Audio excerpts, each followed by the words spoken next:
Greetings, everyone. This is Pamela Lorenzo, your host of the Leaders Without podcast. Today, I have another wonderful guest for you. My new good friend, Caye Cooper. She was referred to me by one of my favorite podcast hosts so far, my brother from another mother, Bryan Tarr. And wow, with Bryan, we had such a great, fantastic conversation that he is the first person so far to have been on my podcast 4 times. And when he connected me and mentioned Kay, I knew this was going to be an amazing one. And we had a wonderful conversation with Kay, me and her last week. And boy, oh boy, she has a phenomenal story. And I'm not going to say much, but you guys will see it as we go through this episode. And I'm sure there will be many more episodes with her because, wow, she has such a phenomenal story. So, anyways, without any further ado, welcome to the show, my friend. Thank you. Thank you, Payman. God bless you. I'm so grateful to be here. What a lovely, lovely title you have, Leaders with a Heart. We need lots of leaders with a heart. And it was one of the things that was missing in my business life. It seemed I didn't run into too many leaders that really had a heart. I had leaders who were interested in making a lot of money. I had leaders who were very interested in making themselves look good.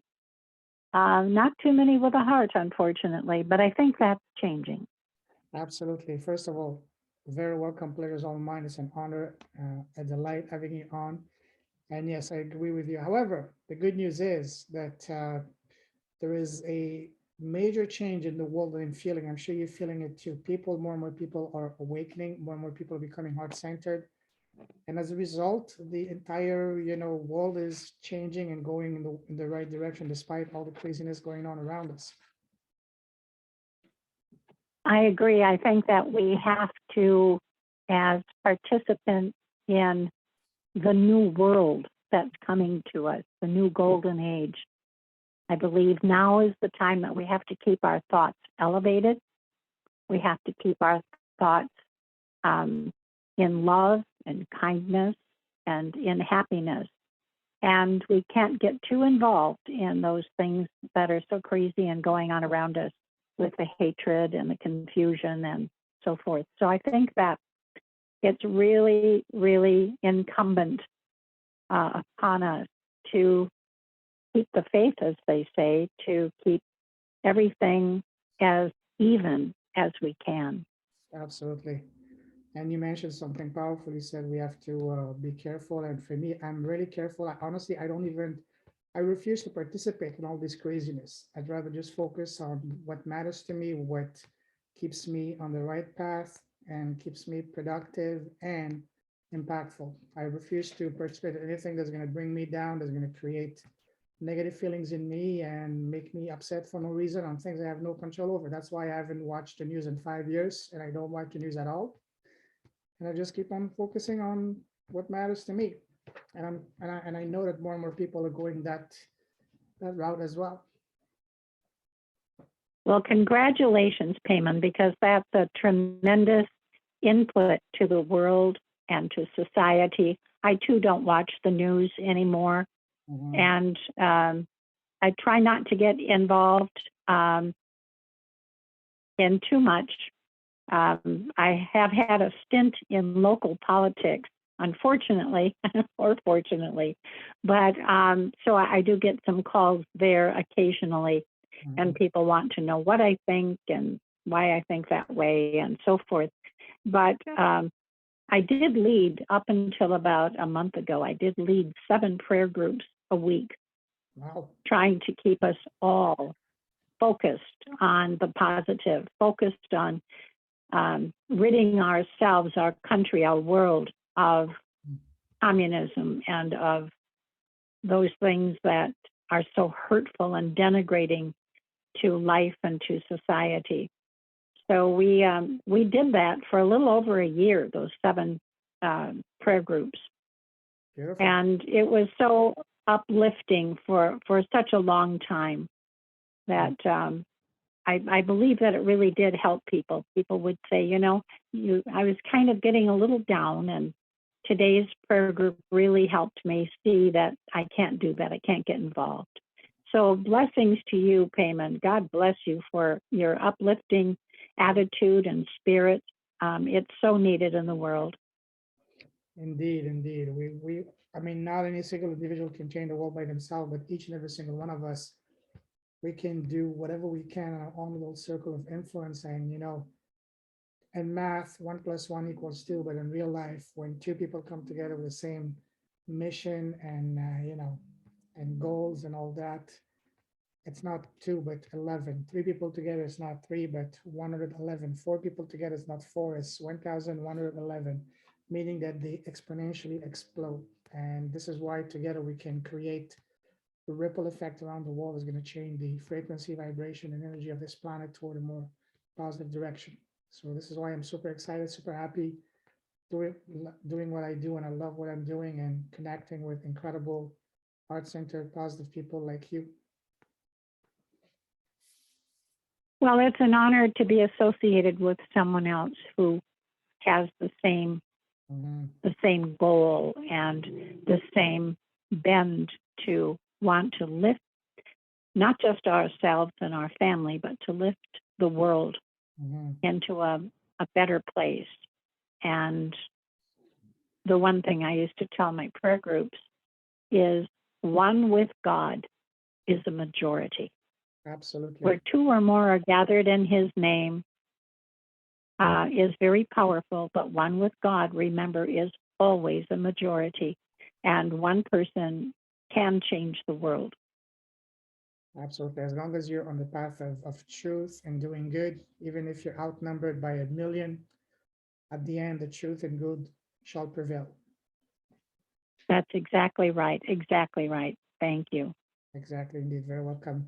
Now, I'm excited for this episode. Let's get going, shall we? Yes. Yes. What would you like to know? First of all, as I said, the type of conversation I'd like to have is to have a look under the hood to see what's in your heart, to have a heart-to-heart conversation, hence the name Leaders with a Heart. So first of all, for people who don't know you, tell us, as a person, as a human being, who's Caye? We're going to talk about your business, all your fantastic achievements later on. But first and foremost, as a person, human being, who's Caye? Caye is a lady now who can look back at her life and look at various vignettes of it and say, that could have been in a movie, that could have been on a TV program, because I've had kind of an unusual life, unusual things that don't normally happen to most people. I had a hard life. It started out in poverty. My mom divorced my father before he even knew I was going to come into the world. And that was very hard for me because I needed that balance of a male and a female. I needed that synergy because I had a very dynamic personality. And my mother was not one to understand that. Back in the day and age, that really wasn't accepted. So we, at the ripe old age of like 5, she made me make a decision as to whether or not I wanted to live with her or be sent to the Chicago area to a Catholic, what I now know as an orphanage, that my great aunt was working with that church. And because my mother said, I don't know how I'm going to support you. I don't know how I'll be able to make it. And, the devil you know is the devil you know. The devil you don't know is ever looming and scary, especially to a 5-year-old. So I chose to stay with her, and it was very, very difficult. So we had a difficult life. We had poverty, and there was abuse, and just a whole ball of wax of hardship. So that's where I came from. And so I learned how to understand other people. I learned where they're coming from because I was there. And even who had essentially less spiritually, perhaps, than I did, and were getting into all sorts of problems and misunderstandings. I began to understand what what went on inside of them to make those decisions. And then as I grew older, I learned how to perhaps even better understand how they could have done it differently, how I could have done it differently. Mm-hmm. So in my 40s, I first started going to John R. Bradshaw's inner child workshops. And that was a tremendous, tremendous help to me because I could see things so much more clearly. And realized where I froze in my life, and I froze at the age of 7. So I had to get past that. So it seemed like an awful lot of my life payment was getting past all these blocks that had been put up in my mind and in my heart. And it made a tremendous difference. And if he were still offering those programs, I would advise anyone who has some emotional or mental blockages to really look into it, because you can understand what happened to you, why it happened, and you can have a much better understanding to be able to go on, to go forward. And so, as I say, that was a tremendous thing. I was brought up, I was supposed to be going to go to Juilliard music school. That was the goal for a voice coach that I had in high school. Instead, it was advised, it was advised that I take 2 years of a local college first, because I was so shy and so sensitive that getting my 2 years of local college might help me a great deal before they threw me into the whirlwind of New York City and Juilliard. It didn't quite work out that way. And so I eventually, after I graduated from high school, I didn't get to go to college, although I was accepted. My mother had a massive heart attack, and there wasn't anyone to take care of her except me. We kind of went on from there. So that's kind of my background of hardship, of abuse, poverty, and understanding the world that a lot of people live in. Okay, thank you for sharing that. We'll get back to that in a moment, but now I'd like to ask you a series of rapid fire questions to further get to know you. Ready? Okay. All right, so rapid fire. Now tell us, what makes you happy as a person?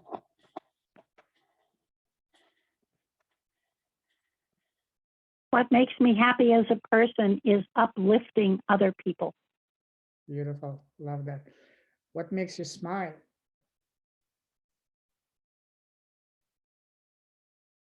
Nature Mm. and uplifting people. And what, sorry? I love nature and uplifting other people. That both of those make me smile. Love that. Now let's take the that happiness factor a couple of notches higher. What makes your heart and your soul come alive in a positive way?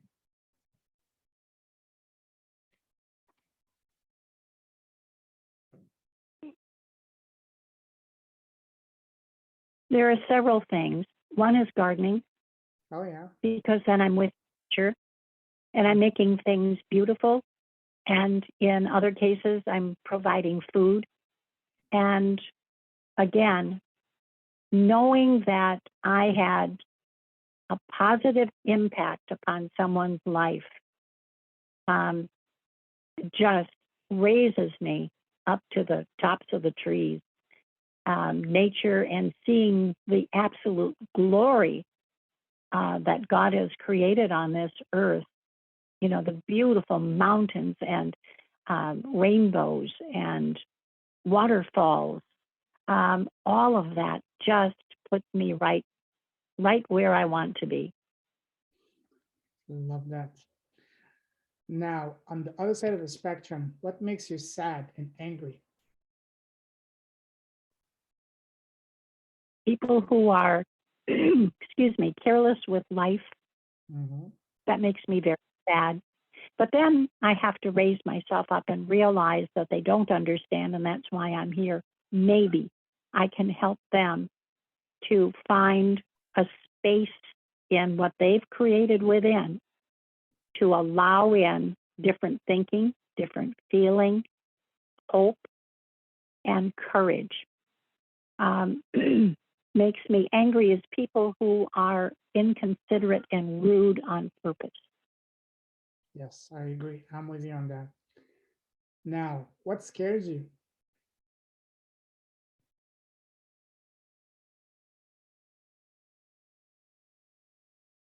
The thought of America not being free, Mm, I work against that a great deal because I believe within all of my body, within all of my soul, that America is the heart of the world. The other thing that scares me are people who are deceitful and hateful. mm-hmm. Yes, I agree. Speaking, you mentioned something very interesting. You said you believe in all of your heart that America is the center of the world. I've been obsessed with anything to do with our real history, not the one that we're being told, which is fake, but as well as my spiritual awakening. And I've been listening and watching and reading a lot about, ancient history, especially about Atlantis. And one of the common themes that I keep hearing is that the majority of the people that live in Atlantis you know, have come back now, reincarnated in the US. What are your thoughts on that? Mm-hmm. Well, I guess I would agree with that. I haven't heard that, Mhm. but I have been taught that, I've been told, I shouldn't say taught, I've been told that I did come from Atlantis, Wow. and on Atlantis, that I was a great scientist and humanitarian. So I think that we are all being brought back for a specific purpose, and that's to save America at this time. Yes, and one of the reasons that they claim that most of the souls from Atlantis are coming back and reincarnate in the US is to ensure that humanity does not make the same mistake they did back in the time of Atlantis that ended up destroying Atlantis and almost ended up destroying the world. Yes, exactly. Exactly. Mhm. Wonderful. That could be an entire podcast episode by itself because that's a topic I'm beyond fascinating. I'm sure you as well. So we'll talk about that later on. Now, one last question in the series of rapid fire questions. What is your number one personal superpower?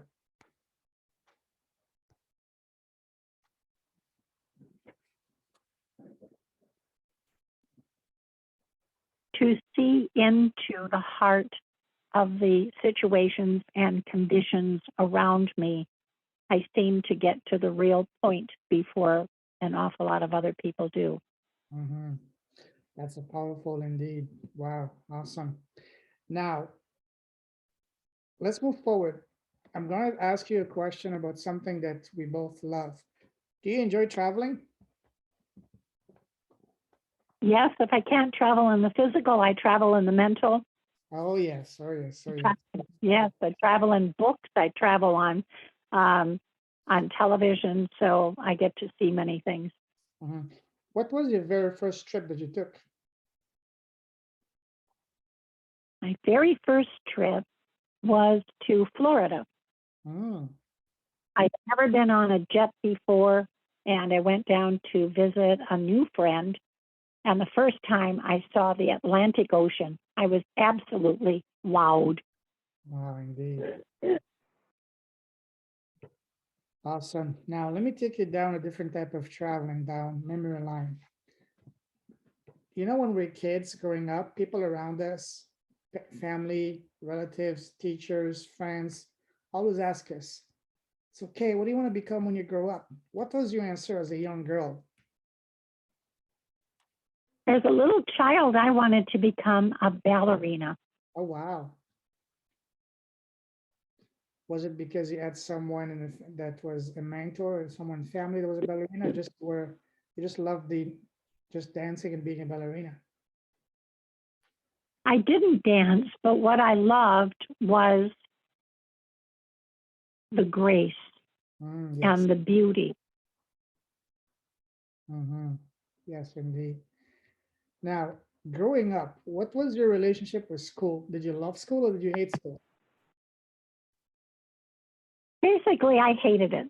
I was I was good at it, but I didn't like it because it was too slow for me, Oh, yeah. and Okay. I was kept back. Mm, When I was in first grade, they wanted to put me in third grade.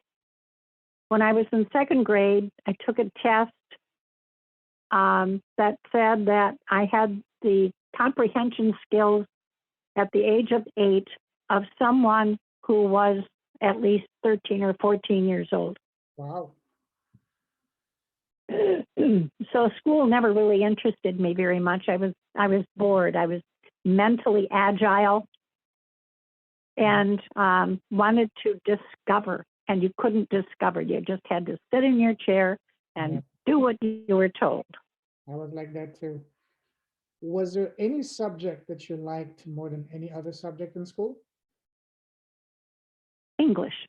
Mm, I liked writing mm-hmm. because I could get my thoughts down, whereas I couldn't, the thoughts that and dreams that I couldn't express verbally, I could get them down. And then that went into music, Mm-hmm. where I could really soar and allow my feelings to attach to anything. I could be anything I wanted to be, either writing or singing. Wow, that's powerful.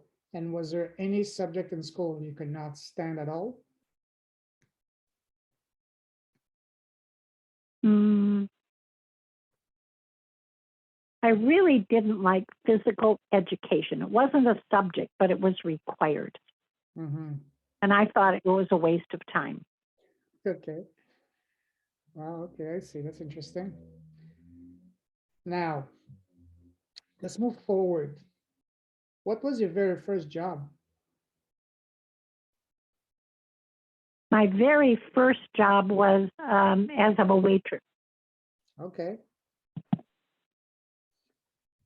Did you like it or did you just went for the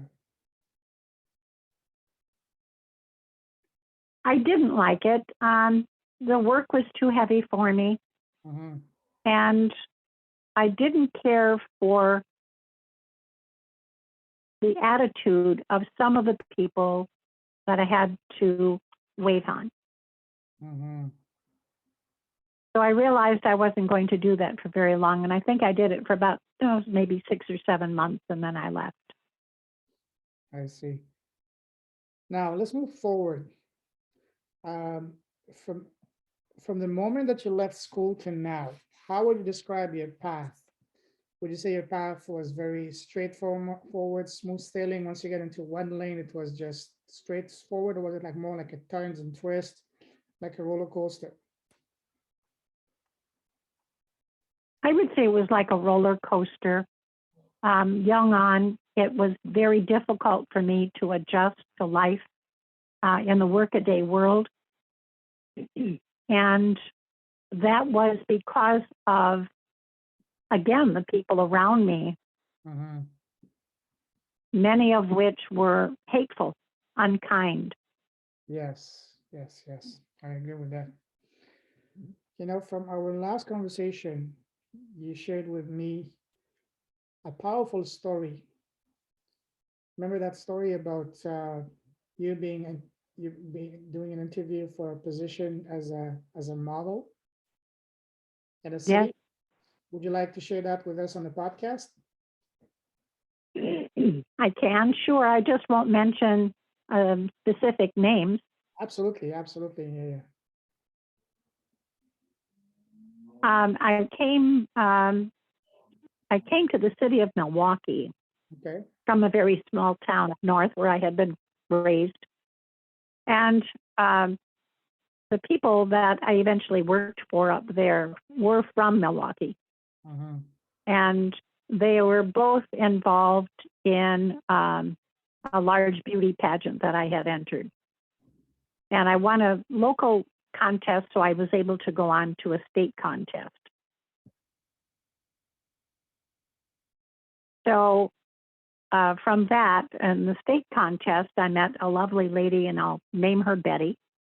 Okay. And one of the men that I worked for up home said, you know, there aren't any opportunities up here. Why don't you come to Milwaukee? Because I see that you have a lot of potential in many different areas, and you really need to discover what they are. Mm-hmm. So one day he came to where I work, came into work, and he said, I've made an appointment for you, and I'm hoping that you'll be able to, I hope that you'll understand. So I asked him what it was, and he said, I had you interviewing with a modeling firm, a very large modeling firm, and I think that it would open a lot of doors for you. So I came down to Milwaukee. I did the interview, and the chief executive officer wasn't there that day, and the people that I interviewed with said that they really wanted me to meet that person because they thought very positively about the interview. So he came about 3 weeks later. We did the interview, and then I began to feel like a bug under a microscope. You know, you had to stand, and you had to walk, and you had to talk, and you had to look this way and that way. And it was a little uncomfortable for me because I wasn't used to people paying attention to me. Mm-hmm. And but I did get the job, and I was so thrilled to have what I thought was my first job, because the little jobs that I had up at home, I really didn't consider them valid employment. But here I was in a big city, and I was going to have my first job. And so I went down to the lobby to meet with the friend that brought me. And he asked me how it went, and I said, excellent, excellent. I got the job. And he was quite excited for me. And then through the front door came this lady named Betty. And Betty had been a model here in the local area, and she was very pretty and very successful. And so we greeted each other because we hadn't seen each other for quite a while. And she asked what I was doing there, and I told her I had just had this modeling interview and that I had gotten the job. And I saw her face sort of fall. And I thought, gee, that's rather odd, instead of being happy for me. And she said, oh, all right. And what did they tell you? So I proceeded to tell her what the requirements were going to be, and that I wasn't going to make any money at first. So I was concerned about how I was going to have an apartment and so forth in the city. And she just finally looked at me, and she shook her head, and she said, my dear, you really need to go home. And I just so surprised. And I said, well, why would you say that? This is my first job, and I'm excited. And she said, my dear, you are an innocent. There isn't a mean or vicious bone anywhere in that body. And this is a mean and vicious business. And you are not prepared mentally, emotionally, for what's to come to you. You have no idea. So she and the man that brought me, they went off to talk a bit. And they both came back, and they said exactly what was said to you. And I told them that there was going to be a campaign designed around me, and it was going to go across the nation. And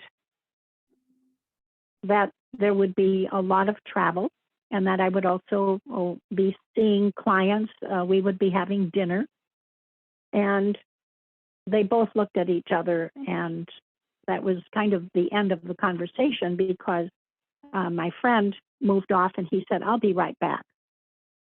And so he left and went up in an elevator. didn't know what he was going to do. And so Betty and I had a nice chat about the past and how we had met at the beauty pageant and things that had gone on. And she said, with your talent, you really, really blew the socks off the whole house. I mean, you got a standing ovation. And I said, but did you know that the other girls wanted me to be thrown out of the pageant? And she said, no, she hadn't heard that. And I said, because they felt that I was a professional, I was too good. And you weren't allowed to be a professional in this beauty pageant at all. And so we discussed a few things in my naivety. And she turned and our friend was coming back. And he looked upset, his face was flushed. And he said, I think it's time for us to go. And I asked where he went. I said, you look upset. And he said, well, I went up to see the person that you interviewed with. And I said, well, my gosh, why? And he said, because you're not working here. And I was shocked. I was just absolutely overcome. I mean, to get a job and lose a job in one day is just something else. Yeah. And especially a job that, I didn't know anything about. I was greener than grass, Payman. I had no idea about life at all. And he said Yours, yes. what they were going to do is basically turn you into a prostitute. Oh, wow. And he said, I hit the guy. Yes. Because I said there's no reason for anyone to take advantage of a young, sweet, innocent lady who's just trying to get a step out in the world. Mm-hmm. So I got a job and I lost a job in the same day. Well, it was a blessing in disguise because yes, that was not for you, and wow, what a powerful story. So what did you do after that? How did you bounce back from that? Well, I went back home and I had an altercation with my mother. In a way, I had an altercation. I was very silent, but she was very verbal. Mm-hmm. And I decided that I was going to leave, that I just couldn't stay in this situation anymore. And part of her plan for life was that I was to get a job as a secretary and that I would give my entire check to her and she would manage my money. And then we would buy a car and we would be able to do some things that we hadn't been able to do before. And while it's not that I begrudged giving something of mine to my mother, it just didn't feel like life at all. So I left. I packed a box with some belongings and 2 suitcases with clothing. And she didn't know I was going to leave until she saw me packing. And so I came to Milwaukee. The friend that I had worked with up home there kind of got me started a little bit with a place to go. And I got settled and I got a job at a local company and as a secretary because I was well trained for that. Mm-hmm. Okay, wow. That's a powerful story. Yeah, I came to Milwaukee with $60 in my pocket and essentially didn't know anyone, and didn't have any place to go, and I didn't have a job. But I really had to get away from my mother at that point. God bless her. And I'm not saying this with any animosity toward her, nor do I want anyone to feel negative toward her. She's passed on, but it was just not a good relationship. Mm-hmm. Can imagine. Well, you did what you had to do to live your life the way you wanted it to live. And I commend you for your courage Correct. because it was not, I can imagine only how difficult it was for you to make a decision to leave your home, your family, your safety net, and go into the big world with no one. Yes. That's going to be the topic of part 2 that we're going to talk about next time. But for now, we have to end this now, and we'll definitely be scheduling a part 2 in the next few days, or maybe next week to do that. So That was absolutely fascinating listening to your story, and I can't wait to hear more from that because I'm sure there will be so much more to cover. So with this, I salute you, and we're definitely going to be talking next soon. See you guys next time. Take care. Well, thank you, Payman. God